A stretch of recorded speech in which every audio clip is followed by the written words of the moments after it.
Hello guys from Portsmouth Ferry Port, where this morning I am taking the Condor Ferries Commodore Clipper conventional ferry over to Jersey via Guernsey. A 10.5 hour crossing, would you believe? So yeah, it's going to be some day this, isn't it? Is it better to take the fast craft? Well, I'm not really sure, but I'll tell you what, I'll know by the end of the crossing, won't I? So why don't you come with me? We'll get on the ship and I'll show you around. I'll see you on the deck.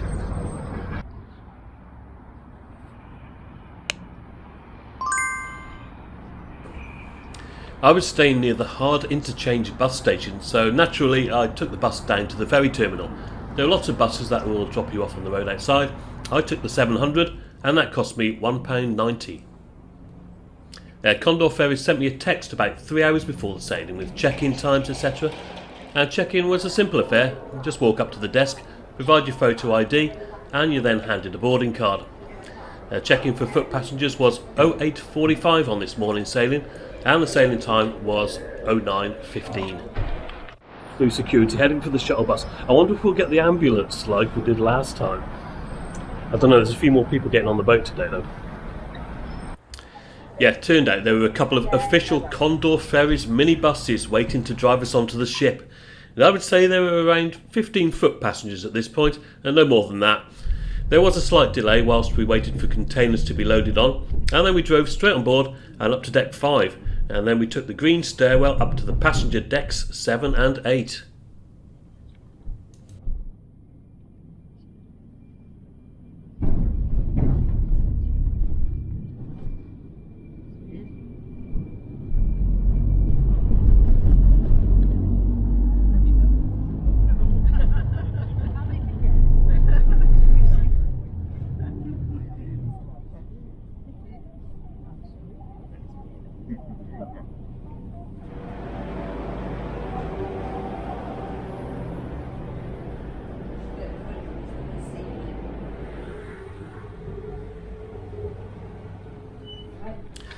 The first thing you come to on deck 7 is some roped off tables and a locked door, which I later discovered was the Ocean Plus area, and you're not allowed to get in there without a ticket. How do you get a ticket? Well, you have to pay more money, but I'll tell you about that a little bit later. So we are then into the main, the only dining area on the ship, the Cascade Brasserie, and it is by far the largest public space on board. My first impressions were, looked a little bit dated to be honest, but it was clean and tidy, so no complaints there. It looked well stocked, and on this length of crossing I'd surely be trying out some food at some point, wouldn't I? I went through a door here on the port side, which led to some narrow deck space and a staircase that led up to the Casquette's Lounge Bar, the only bar area on the ship. It was small, but pleasant enough, and I'd end up spending most of my time here during the crossing.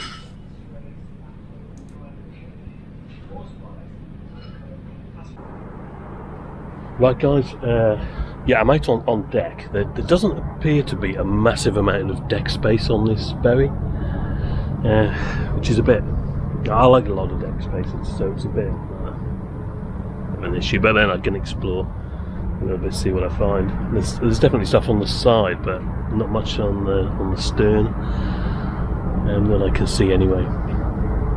But we'll have a bit more of a wander around anyway. It's only a small ship, so there isn't that much to see, and it's a long crossing too. We'll see how we go. Yeah, so as you can see, there's basically two public areas, the brasserie and the bar. There's a small shop, which we'll have a look around in a bit, but then everything else is access denied, unless of course you pay for it. A message from the bridge was that it had been a busy turnaround in Portsmouth, but it should be a comfortable crossing. Estimated time of arrival into our first stop, Guernsey, would be 16:30. And we finally left the dock at 09:40, 25 minutes late, and they started to sail out of Portsmouth. I was out on the port side again, as I always love this part of the trip, passing the naval dockyards. There's always loads of ships to see, isn't there? Then the historic Portsmouth Harbour waterfront, and then the old Palmerston forts as we head out towards the English Channel proper.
Right, so breakfast aboard the Commodore Clipper, and yeah, I've gone for a bacon and egg bap and a coffee. Looks like the coffee's had an argument with the top of the cup, but there you go. Look at this, I haven't seen these for like years and years. They've probably been here as long as the ship. What did I pay? £8.78 for that. Well, that's not too bad, I suppose. So yeah, just leaving Portsmouth there. It's 10 o'clock and they called us for last orders for breakfast about 10 minutes ago. So yeah. Anyway, looking forward to this. I'll see you in a bit. Yeah, the coffee was terrible, to be honest. And the views from the window here, well, am I being unkind in thinking that they could have done with a clean? I mean, it wasn't the greatest really, was it? Anyway, I decided to have a bit more of a wander around the ship. It wouldn't take long. On deck 7 we have views to the crew-only gymnasium by the looks of it, down these stairs here, and just a handful of cabins.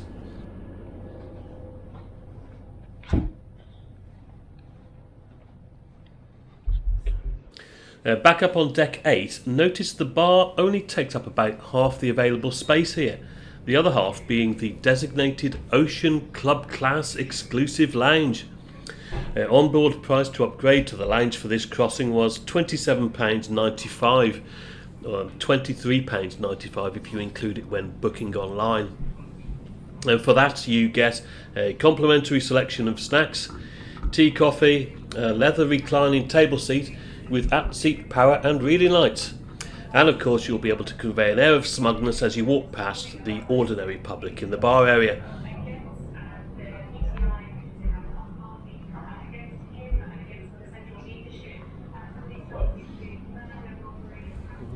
Leading off from the bar area are the stairs back down to deck 7, immediately below which is the information desk that also sold kids' crayons, etc. on one side and travel essentials on the other.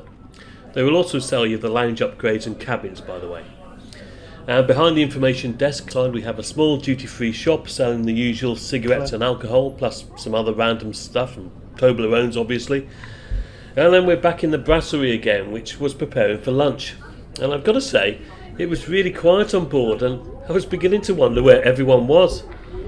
I wandered back towards the green stairwell and had a look at the other exclusive lounge on board, the Ocean Plus Lounge. There didn't seem to be many people in there either. But I'm not surprised, to be honest. Onboard price to upgrade for this area was £14.95, £12.95 when booking online. And for this, you appear to get just a reclining leather seat. Anyway, next to that we had the games zone, which was, just had some rubbish in it. Yeah, directly opposite that though was the kids zone, which did at least seem to have a functioning space for children on board to occupy.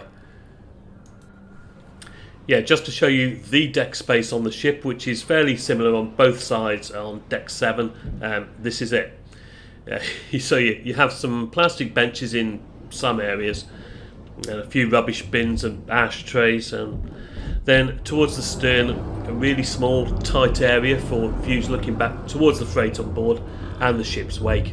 And that's it. You can go up the stairs to the bar area on deck 8. There's a little bit of what I would probably call a smoking area at the top of the stairs, and unfortunately that's all you're going to get.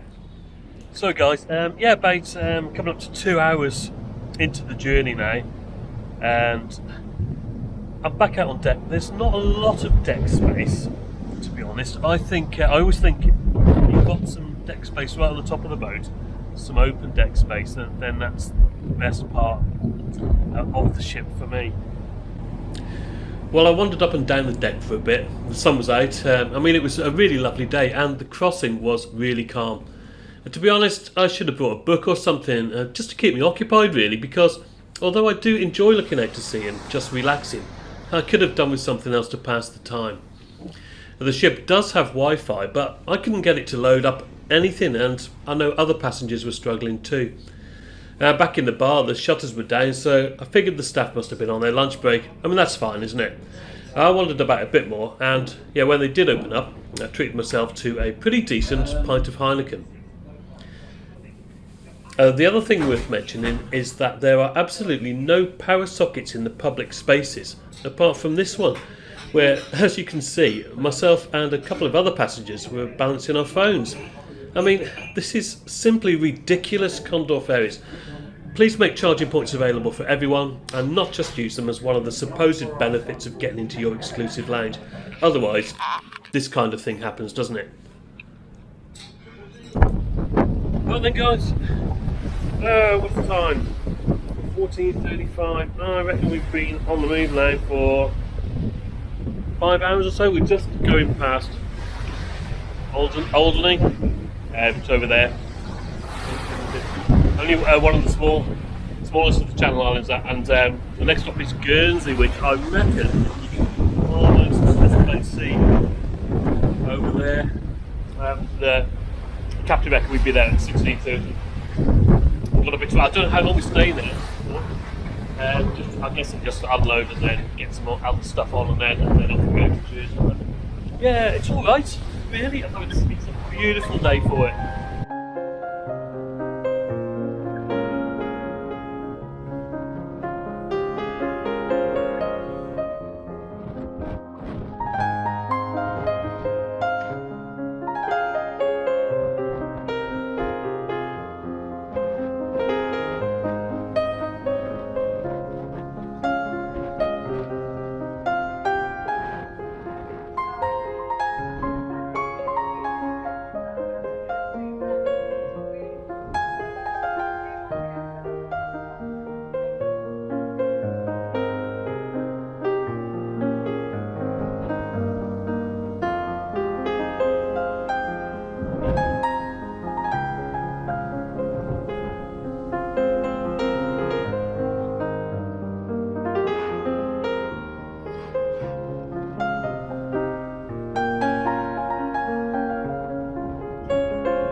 We finally arrived into St Peter Port, Guernsey at about 16:45. I'd never been to Guernsey before, but I'd like to really visit it properly rather than just stand on the deck of a ferry watching container after container loading and unloading for the next 2 hours. If you've ever been and can recommend some places for me to visit, then please let me know in the comments below. So anyway, it was dinner time and I descended yet again to the brasserie to see what they had on offer, and to be fair, I thought the prices, like the bar, were pretty reasonable. I had pie, chips, peas and gravy for £9.29. Now that is actually very good value on board a ferry. And I took it back up to the bar and I ate it up there. Crew were absolutely fine with that, and I must say overall all the Condor Ferry staff I met were really friendly and helpful. We crept slowly out of port, about an hour or so late, heading for my final destination, Jersey. Right then guys, so we're just leaving Guernsey now. Been here nearly 2 hours, supposed to be in Jersey in 45 minutes time. Don't think we're going to make it somehow. And now you may notice that the bar has become rather busier than it was before. And what I presume happens in Guernsey is that they pick up a load of passengers, vehicles, etc., and some of whom are indeed on the short crossing over to Jersey, but others are heading on the overnight crossing all the way back to Portsmouth. And that kind of makes sense, doesn't it? I mean, the ship kind of plods its way along this circular route, whilst its high-speed cousins, the Condor Liberation Trimaran and the Condor Voyager Catamaran, zip across from the mainland in around 4.5 hours or less. The Commodore Clipper is just no match for that, is it? Maximum speed is only just over 18 knots. Capacity is smaller too, with space for just 100 cars and 300 passengers. It does, however, have 40 ensuite cabins, and you know what? I think that's the first mistake I made. Although I was trying to economise on this trip, I do think that paying the day rate for a cabin would have been a sensible choice.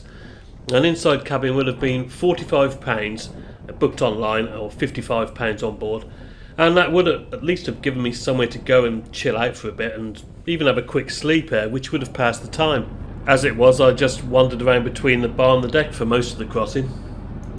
And the foot passenger fare I paid was £40, and that's about as cheap as you can do it on the ferry.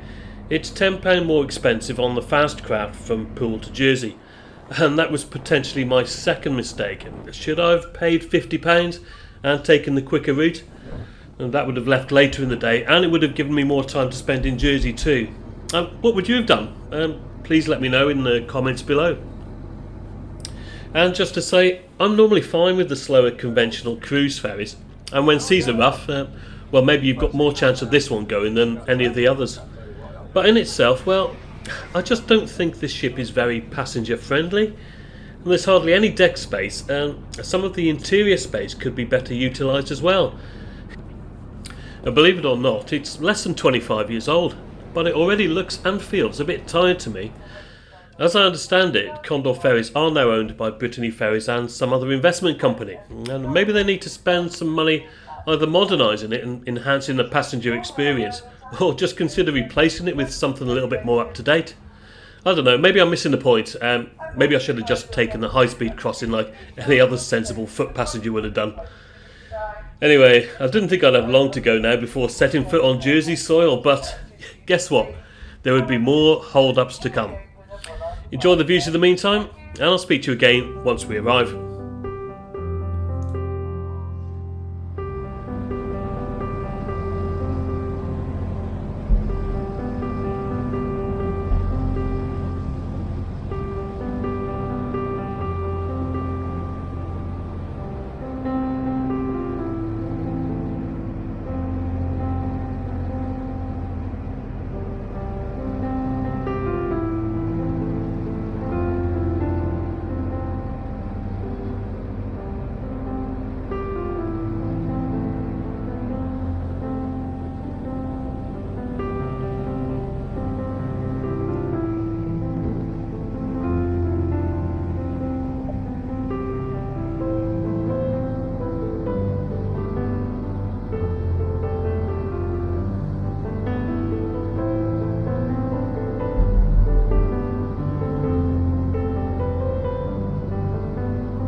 Right then guys, just coming into St Helier, Jersey.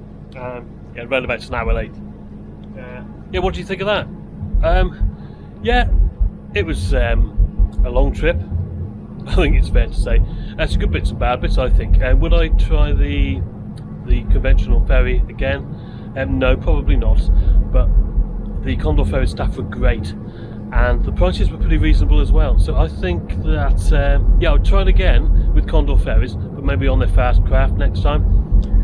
But yeah, not too bad at all really. But it's been a long day, so we're about 5-10 minutes away from getting off the ship. I'm going to go off to my hotel room after that, and look forward to another adventure happening tomorrow. So hope you can join me on that. Thanks for joining me on this one, and until the next time guys, cheers for now.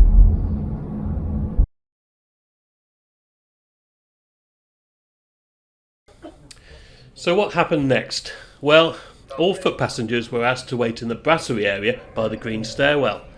And so we did. And we waited. And we waited. And yeah, another half an hour passed before we were eventually let down the stairs onto the car deck to be picked up by the waiting minibuses again. Yeah, I'm assuming this must be normal procedure. And there's all sorts of health and safety regulations which mean we have to wait for the minibus to be in position with its flashing orange light or something or other. As you can see, most of the cars had already left the ferry. I mean, considering we were all on foot and we'd have to walk into town from here in the dark or try and get a taxi, like I said before, it's just not passenger friendly, is it? After such a long crossing with nothing much to do, everyone just wants to get off the ship, don't they? And it just needs better organisation and or better port facilities for foot passengers, like a gangway for example. I couldn't help thinking that we were just a bit of an afterthought, to be honest. By the time I'd made it through to the other side of the port, my mood had completely changed, and I still had another mile to walk to my hotel yet. Honestly, what time did we get into port? We're about an hour late. It is now about 9:10, and the foot passengers had to wait for all the car drivers and the lorry drivers to get off the ferry, and before they could pick us up in 2 minibuses to take us about 150 yards to a door where they asked us for our boarding cards. It's a good job I kept mine to scan as we got off.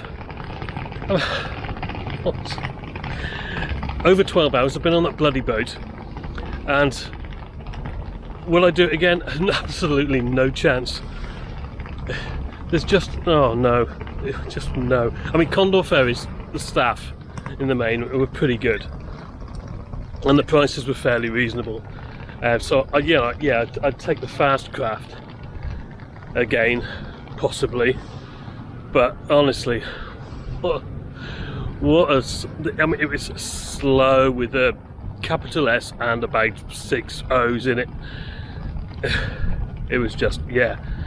Anyway, thanks guys for joining me on this adventure. I hope you've had a good time, and I will see you on another one soon. As always, cheers for now.